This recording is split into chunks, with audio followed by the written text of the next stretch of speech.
Hello dear students, MD technical classes में आपका स्वागत है। जैसा कि आपको पता है कि एसएससी जेई का नोटिफिकेशन आ चुका है, फॉर्म फिलअप किए जा रहे हैं और आई होप आप लोग भी फॉर्म फिलअप कर रहे होंगे, लास्ट डेट का इंतजार नहीं कर रहे होंगे। तो जैसा कि आपका डाउट था बच्चों का काफ़ी कि एसएससी में सर क्या कुछ चेंजेज हुए हैं या एसएससी क्या चेंजेस करने जा रही है, तो उसी से रिलेटेड मैं आज आपसे बात करने आया हूं बेटा कि एसएससी में क्या चेंजेस हो सकते हैं आने वाले एग्जाम में। ठीक है, तो फटाफट मैं आप उस चेंजेस के बारे में आपको बता देता हूं कि सबसे पहला जो चेंज है कि कैंडिडेट कैन नाउ चूज।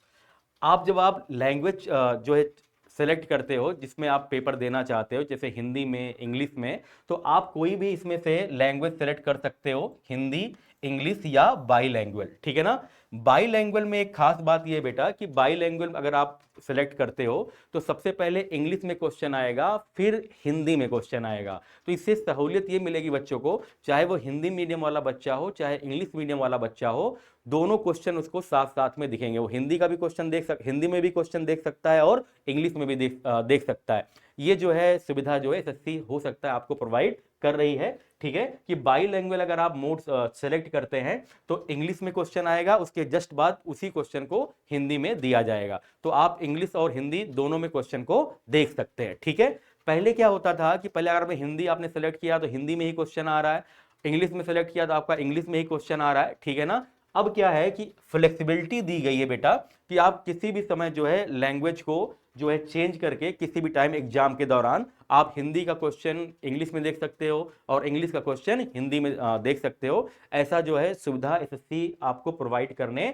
जा रहा है। ठीक है, जो पिछले पेपर हुए हैं एसएससी के उसमें ये सुविधा दी गई है, तो ऐसा आशा किया जा रहा है कि एसएससी जेई के पेपर में भी ये सुविधा दी जाएगी, जो बच्चों के लिए काफी हेल्पफुल होने वाली है। ठीक है, कि आप किसी भी समय जो है आप लैंग्वेज, किसी भी लैंग्वेज में जिसमें आप कंफर्ट हो, जिसमें क्वेश्चन आपको समझ में ना आ रहा, मान लो हिंदी का क्वेश्चन आपको समझ में कम आ रहा है तो आप इंग्लिश का वर्जन तुरंत देख सकते हैं, या इंग्लिश का लैंग्वेज आपको कम समझ में आ रहा है तो हिंदी का वर्जन देख सकते हैं। ठीक है, चलिए ये एक चेंज ये हो गया बेटा। दूसरा चेंज क्या है कि biometric verification and camera surveillance. Biometric verification इस बार दो बार हो सकता है। एक जब आप एग्जाम हॉल में इंटर करेंगे उस समय आपका बायोमेट्रिक वेरिफिकेशन होगा, और दूसरी बार जब आप एग्जाम हॉल से बाहर निकलने लगेंगे पेपर को देने के बाद, तो उस समय फिर से आपका एक बार वेरिफिकेशन होगा।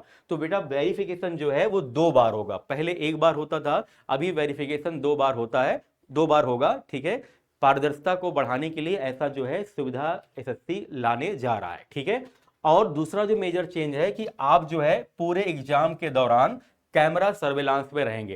कैमरा आपको मॉनिटर करता रहेगा जब तक आप एग्जाम देते रहोगे। ठीक है, तो इसका मतलब क्या है, क्योंकि बेटा ये सीबीटी बेस्ड टेस्ट होता है, तो होगा क्या कि प्रत्येक जो है कंप्यूटर पे, प्रत्येक सिस्टम पे एक कैमरा लगा रहेगा जो आपको पूरे एग्जाम के दौरान आपको मॉनिटर करता रहेगा। ठीक है, जिससे जो है एग्जाम बढ़िया ढंग से कराया जा सके एसएससी के द्वारा। तो ये एक मेजर चेंज ये वाला है। ठीक है बेटा, मेरे ख्याल से आपको ये समझ में आ गया होगा।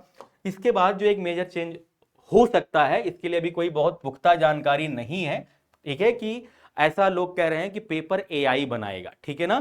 तो बेटा पेपर अगर एआई बनाएगा तो बच्चे पूछ रहे हैं सर पेपर कैसा एआई बनाएगा, उसका क्या पैटर्न होगा, कहीं ऐसा तो नहीं पेपर बहुत टफ हो जाएगा। तो बेटा ऐसा कुछ नहीं होने वाला है। एआई एक सिस्टम है। होता क्या है कि मान लो एक क्वेश्चन बैंक प्रोवाइड किया जाएगा और वहां से एआई को एक कमांड दी जाएगी कि आपको कुछ क्वेश्चन इजी सेलेक्ट करने हैं, कुछ मॉडरेट सेलेक्ट करने हैं, कुछ क्वेश्चन आपको टफ सेलेक्ट करने हैं। तो वहां से जो है एआई उस कमांड के अनुसार क्वेश्चंस को क्या करेगा, सिलेक्ट करेगा। क्वेश्चन जो बैंक है वो जो है एसएससी ही प्रोवाइड करेगा, और वहां से क्वेश्चन जो क्वेश्चन सिलेक्ट करना है रैंडमली, वो सिलेक्शन वाला काम कौन करेगा, एआई करेगा। तो अगर एआई पेपर बनाता है तो इससे होगा क्या कि जब आप पेपर देने जाओगे तो उससे 10-15 मिनट पहले ही एआई जो है, एआई को कमांड दी जाएगी, टाइम एक डिसाइड होगा कितने टाइम वो जो है क्वेश्चन को रैंडमली क्या कर लेगा, जो भी क्वेश्चन बैंक उसको प्रोवाइड किया गया है उसी में से जो है क्वेश्चन सिलेक्ट कर लेगा। तो इससे होगा क्या है कि पेपर की पारदर्शिता और बढ़ेगी। ठीक है, क्वेश्चन जैसे अगर जो क्या बोलते हैं क्वेश्चन आउट होने के चांस या जो है पेपर आउट होने के चांस जो होते हैं वो बिल्कुल मिनिमाइज हो जाएंगे। तो ये एआई का एक एडवांटेज मिल सकता है आपको अगर एआई पेपर बनाता है तो। ठीक है ना। और इसमें कोई पैनिक क्रिएट करने की जरूरत नहीं है आपको, जैसा पेपर आता है वैसा ही आएगा। ऐसा कुछ नहीं है कि एआई अपने मन से पेपर बना देगा, ठीक है ना। तो क्वेश्चन जो है, जो क्वेश्चन बैंक है वो एसएससी ही प्रोवाइड करेगा, ठीक है। क्वेश्चन सिलेक्ट उसी में से कर लेगा, कौन सा, एआई जो है क्वेश्चन उसमें से सिलेक्ट कर लेगा, ठीक है। तो मेरे ख्याल से जानकारी आपको समझ में आ गई होगी। दूसरा जो मेजर चेंज है कि हो सकता है कि एसएससी का जो एग्जाम वेंडर हो चेंज हो, जो एग्जाम एजेंसी कराती थी वो शायद एजेंसी चेंज हो जाए, ठीक है, दूसरी कोई एजेंसी को दिया जाए पेपर कराने के लिए। तो ये जो है चेंजेस हैं एसएससी के द्वारा, ये सारे चेंजेस हो सकते हैं आपके एसएससी जेई के पेपर में, ठीक है। तो ऐसा कोई चेंज नहीं है जिससे आपको बहुत पैनिक क्रिएट करने की जरूरत हो। आप अपनी तैयारी अच्छे से करते रहिए बेटा, ठीक है। आपके पास 3.5 महीने का लगभग समय है, 3.5 से 4 महीने का लगभग समय है। तो आप तैयारी खूब अच्छे से करिए जिससे आपका सिलेक्शन हो। Wish you all the best. Thank you so much.